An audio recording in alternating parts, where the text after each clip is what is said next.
Hello दोस्तों, स्वागत है आप सभी का एक बार फिर से आपके अपने YouTube चैनल पर दोस्तों। तो उम्मीद करते हैं कि दोस्तों आज सभी लोग स्वस्थ और मस्त होंगे।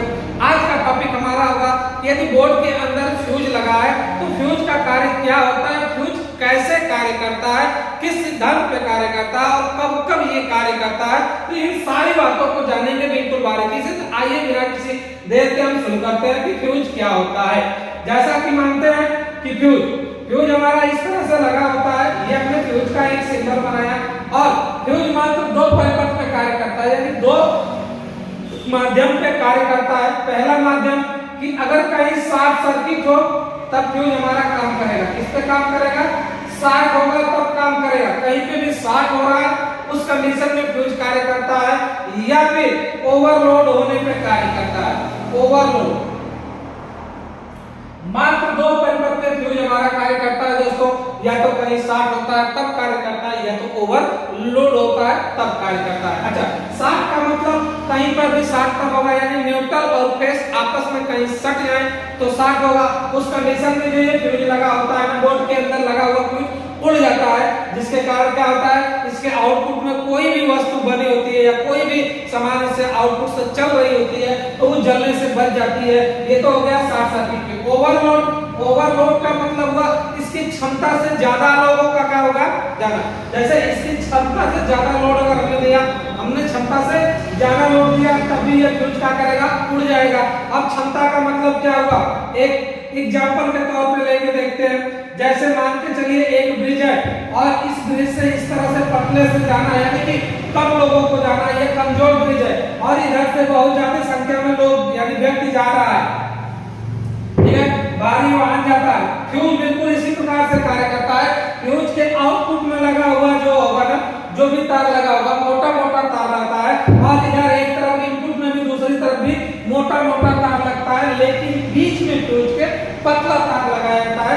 यह पतला तार इसलिए लगाया जाता है ताकि यदि लोड ज्यादा पड़े, यदि लोड ज्यादा पड़े तो क्या करेगा, उड़ जाएगा। अगर लोड इस तरह से पतला ना लगाया जाए, पूरा पूरा मोटा तार ही लगा दिया जाए इस पार से इस पार तक, तो फ्यूज का कोई मतलब ही नहीं होगा। इसलिए जब भी फ्यूज में तार लगाइए पतला 2 से 3 तार के लगाइए। जैसा आपके घर में लोड है ठीक उस प्रकार से उसमें से तार निकाल के क्या करिए, लगाइए। अब जैसे ज्यादा मात्रा में इधर से करंट अगर फ्लो हो रहा है ना, ज्यादा मात्रा में करंट, जितना करंट यहाँ से जाएगा उतना का उतना पूरा का पूरा फुल करंट इधर से नहीं निकल पाता है, कुछ तो कम होकर निकलेगा, तो इनकी संख्या कम हो जाती है धीरे धीरे धीरे, जिसके कारण नहीं ये बनता है और आसानी से जाके फिर अपना कार्य करता है। लेकिन यही अगर कहीं शॉर्ट होता है तो पूरा का पूरा लोड जाता जाने लगता है, यानी एकाएक यहाँ पे कंट्रोल ना होकर ज्यादा मात्रा में लोड पड़ता है, जिसके कारण से फ्यूज जो लगा होता है ना, जिसके कारण ये फ्यूज क्या करता है, उड़ जाता है। तो इस प्रकार से यह फ्यूज कार्य करता है। यानी कि कहा जाए कि कोई जर्जर पुल है, कोई क्या है, पुल है जो कि कमजोर है और हम कहें कि यहाँ से मात्र 10 व्यक्तियों को जा सकते हैं, 10 व्यक्ति या 100 व्यक्ति लाइन में लगाए हैं और इस पुल से 10 व्यक्ति ही जा सकते हैं। 10 व्यक्ति से ज्यादा होंगे तो पुल क्या करेगा, टूट जाएगा, एक प्रकार से मान के चलिए। तो जैसे ही यहाँ से 10 से ज्यादा अगर भीड़ में कोई धक्का दिया एक साथ में, 5-7 को 8 को चले गए, ठीक, यानी कि 10 की जगह 8, 10 से 12 के 15 के चले गए, तो ऐसे उस कंडीशन में पुल क्या करेगा, टूट जाएगा। क्यों? क्योंकि पुल के ऊपर ज्यादा लोड पड़ेगा। ठीक उसी प्रकार से आपको जितना लोड देना है उससे ज्यादा यदि कोई वस्तु आपने चलाया तो ओवरलोड होता है, यानी आवश्यकता से अधिक लोड होता है, जिसके कारण ये फ्यूज उड़ जाता है। अच्छा, फ्यूज मात्र एक प्रकार की ऐसी डिवाइस है कि एक से इन दूसरे से आउट किया जाता है। फ्यूज में एक से इन दूसरे से आउट। फ्यूज अगर देखा जाए तो एक प्रकार से स्विच की भांति ही कार्य करता है। जैसे स्विच का कनेक्शन किया जाता था कि एक से इन और एक से क्या कर लिया जाए, आउट कर लिया जाए, ठीक उसी प्रकार से फ्यूज का होता है। अब बात करते हैं कि कैसे इसका कनेक्शन होता है बोर्ड के अंदर। जैसे कि मान लेते हैं हम कि हमें एक बल्ब जलाना है, एक पंखा चलाना है, अच्छा, और इस तरह से हमारा बोर्ड बना है। इस बोर्ड के अंदर 1, 2 और 3 स्विचें लगी हुई हैं, एक सॉकेट लगी हुई है। बिल्कुल इजीली और नॉर्मली बोर्ड की तरह से ही हम इसका भी प्रयोग सीखेंगे। ये हमारा है और इन सभी का कनेक्शन हमें दोस्तों करना है, तो कैसे करेंगे, और इन्हीं के साथ में एक हमारा लग जाता है क्या, फ्यूज। ठीक है, फ्यूज सबसे पहले ही लगा होगा और फ्यूज में भी तार पहले लगता है, फ्यूज में भी तार जोड़ने के लिए 2 पॉइंट बने होते हैं। अब बात आती है कि जो हमारा पोल होगा यानी खंभा होगा, इस पोल से क्या आएंगे, 2 तार आते हैं, खंभे से 2 तार, एक को हम न्यूट्रल के नाम से जानते हैं और दूसरे को हम फेज के नाम से जानते हैं। एक को न्यूट्रल के नाम से जानते हैं, दूसरे को फेज के नाम से जानते हैं। पहला बात, दूसरा बोर्ड बनाने का ढंग तो हमें पता ही है, क्या था कि न्यूट्रल के वायर को सभी उपकरणों के एक एक पॉइंट में जोड़ दीजिए। तो यहाँ जितने भी उपकरण थे सभी उपकरणों के एक एक पॉइंट में हमने न्यूट्रल का किया, दे दिया। अब बात आती है फेज की। देखिए अब यहीं से थोड़ा सा ध्यान देना है। फेज में क्या है कि हमने फेज में ऊपर से मान के चलिए फेज को इन किया, यानी कि फ्यूज के अंदर फेज ऊपर से इन किया और नीचे से आउट करा के जितनी भी स्विच हैं सभी स्विचों को दे दिया, जितने भी स्विच हैं सभी स्विचों को दे दिया। अगर यह फ्यूज उड़ जाए, अगर यह किसी कारण से फ्यूज उड़ जाए तो नीचे सप्लाई जाएगी, नहीं जाएगी, जिसके कारण से आपका आगे का कोई भी उपकरण कार्य नहीं करेगा। अब बस वही कहानी हो गई, इस स्विच से उपकरण का एक एक बचा हुआ पॉइंट और स्विचों का बचा हुआ एक एक पॉइंट जोड़ देते हैं। तो इस प्रकार से हमारा ये फ्यूज का कनेक्शन हो जाता है। बिल्कुल अगर बोर्ड में एक फ्यूज लगा है तो इस प्रकार से हम इसका कनेक्शन करते हैं। और यदि कहीं बोर्ड में हमें डबल फ्यूज लगा हुआ मिल जाए दोस्तों, यानी कि क्या कि एक बोर्ड में 2-2 फ्यूज लगा हुआ मिल जाए, अगर 2 फ्यूज लगा हुआ मिल जाए तो क्या दिक्कत है, कोई दिक्कत नहीं। हम अब तक किसको प्रोटेक्शन दे रहे थे, केवल फेज को प्रोटेक्शन दे रहे थे, अब हम न्यूट्रल को भी प्रोटेक्शन के लिए देंगे। जैसे कि हम बिल्कुल इसी वायरिंग में अपना बनाते हैं कि मान के चलिए एक फ्यूज हमने और बढ़ा दिया,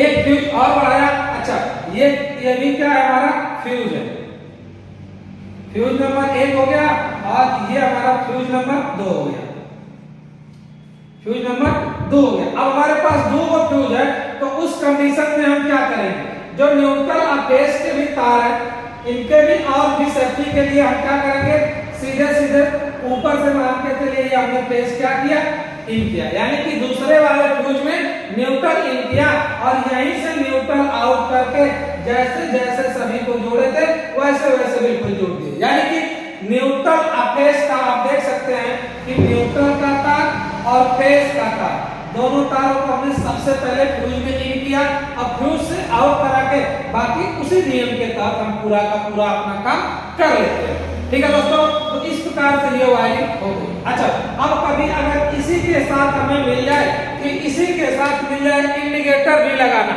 अगर इसी के साथ मिल जाए इंडिकेटर भी लगाने के लिए, मान के चलिए अभी हमने कल सबको अलग अलग आपको बताया, पूरा का पूरा सिस्टम क्या किया था, अलग अलग बताया था कि फ्यूज अलग से, बोर्ड बनाना अलग से, बिल्कुल बारीकी से था। हमने फ्यूज को भी लगा दिया। अब हम बात करते हैं कि हम अगर हमारे बोर्ड में इंडिकेटर भी लगाना है, पूरा का पूरा बोर्ड एक बनाना है तो कैसे बनाएंगे।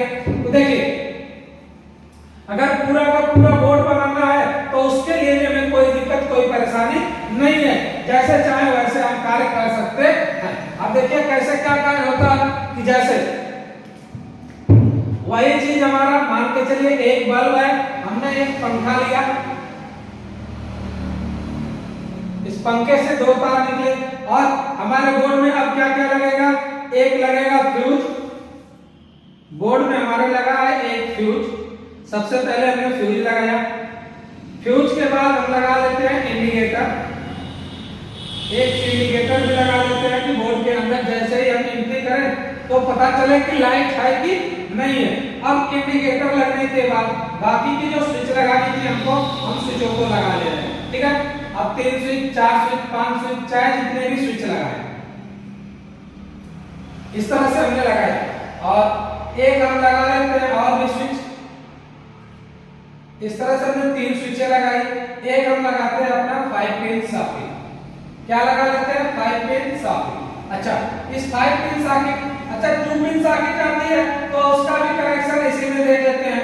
मान लीजिए ये हमारी एक तो लगी है 2 पिन सॉकेट, इतनी चीजें हमारे बोर्ड में लगी है। आज का बोर्ड एकदम कंप्लीट हो जाएगा दोस्तों, इसमें कुछ भी रहेगा नहीं, मैं तो सब कुछ लगा के आपको बता देता हूँ। इस प्रकार से ये लगेगा। अब बताइए कि हमें वायरिंग करनी है, वायरिंग करने के लिए नियम हमारा वही होगा। पहला नियम है कि जितने भी उपकरण लगे हैं सभी उपकरणों के एक एक पॉइंट में न्यूट्रल जाना चाहिए। उपकरण कहाँ कितने लगे हैं, 1 2 3 4, यानी एक पंखा, एक बल्ब, एक 5 पिन सॉकेट, एक 2 पिन सॉकेट। 2 पिन सॉकेट भी उपकरण के अंतर्गत आता है। इसके एक पॉइंट में न्यूट्रल और दूसरे पॉइंट में क्या मिलना चाहिए, फेज मिलना चाहिए, तब जाके काम करेगा।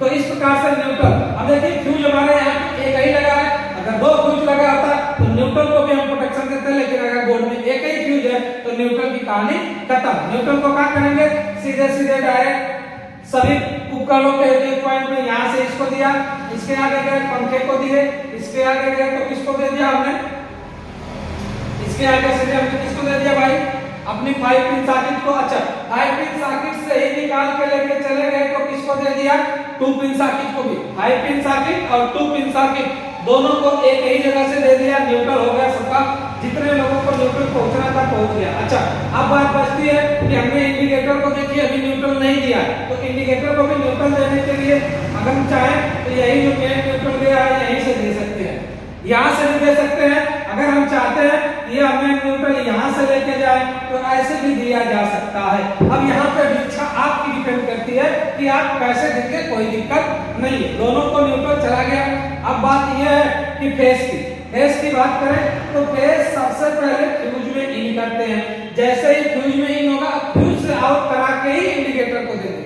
अगर फ्यूज उड़ जाए तो इंडिकेटर नहीं जलेगा, तो फ्यूज को आउट कराए और इंडिकेटर से सभी स्विचों के एक एक पॉइंट में दे दिया।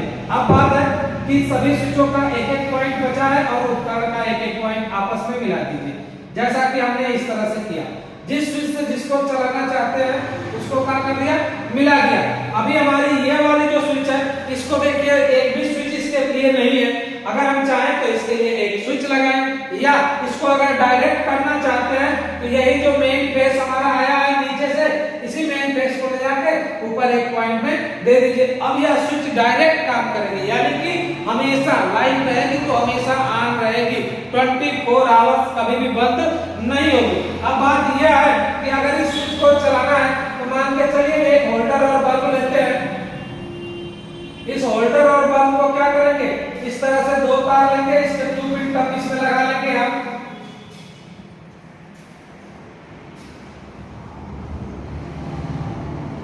अच्छा इसका जो 2 पिन टप लगा है, इसका एक पॉइंट क्या करेगा, हम यहाँ पे खोसेंगे और दूसरा पॉइंट कहाँ खोसेंगे, यहाँ पे। तो ये बल्ब जलेगा, क्यों जलेगा, क्योंकि बल्ब को न्यूट्रल और फेस मिलना चाहिए। बल्ब के एक पॉइंट पे फेस मिलेगा, दूसरे पॉइंट पे क्या मिलेगा, न्यूट्रल मिलेगा, तब जाकर बल्ब काम करेगा। इसी बल्ब को हम चाहें तो इस 2 पिन सॉकेट में ऐसे खोसेंगे तब भी जलेगा, ऐसे खोसेंगे तब भी जलेगा।